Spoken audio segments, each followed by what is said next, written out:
Here is the inside of my coffin sit-up prop. I made this last year and I totally re-gutted it because I was using a PVC frame.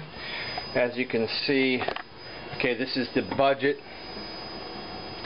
This is the budget pall that I got from Skeleton Store. So it's pretty cool. It's basically like probably the cross between a Blucky and a Bucky, I guess. It's pretty cool, very lightweight. So what I did is I rebuilt this entire mechanism here, and I used aluminum stock based on a design I got out of DC Props Prop Building 1 book. I got the cylinder from Monster Guts. All the other stock just came from Home Depot. It's all painted black, so it's probably not as easy to see the entire mechanism, but this is his straight out of Brent's book, so the dimensions are just slightly altered, but not much. It only took me a couple hours, 2 days in a row to bang that thing out.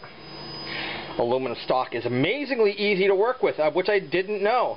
I probably spent less time working with this aluminum stock than I did building this PVC frame that somebody had posted on one of the forums last year, and I took and ran with, probably off the monster list or something like that. I also had a screen door closer in there, which I no longer am going to use for safety precautions.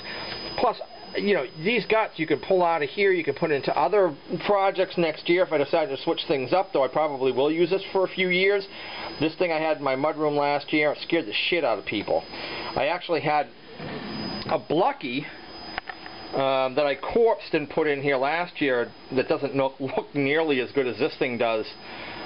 Straight out of the box from the Skeleton Store. I took the lower part of the legs off just to make it easier, because as he comes, you know, as he comes up and down.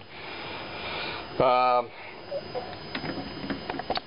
using a two-way valve, which probably should have just went with a three-way valve instead, because then I have to put this little air release thing on here, which doesn't work that great. I'm going to probably even replace this and put one of the air valves in there, one of those air control flow valves in there, so it will let out just the right amount of air to make the prop sit back down again.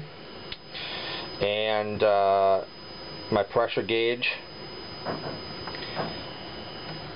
my hose connection, my nerve center.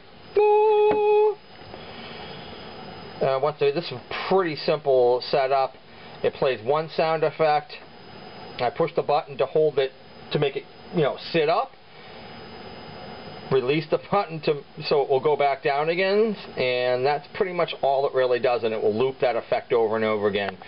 The trigger I am using is, oh, it fell over. It just set off. I'm using this brake beam right here. So, and I have it set up on this just as a test.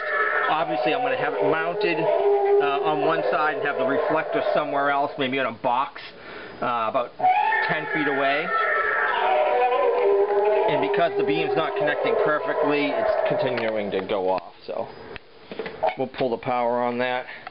And that's pretty much about it, guys. And this is the coffin that I built last year.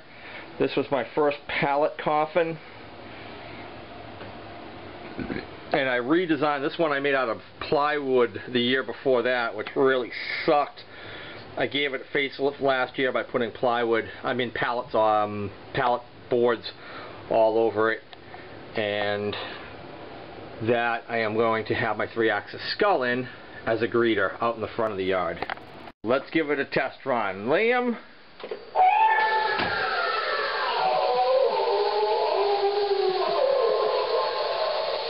Nice. Alright, give it another try, Liam.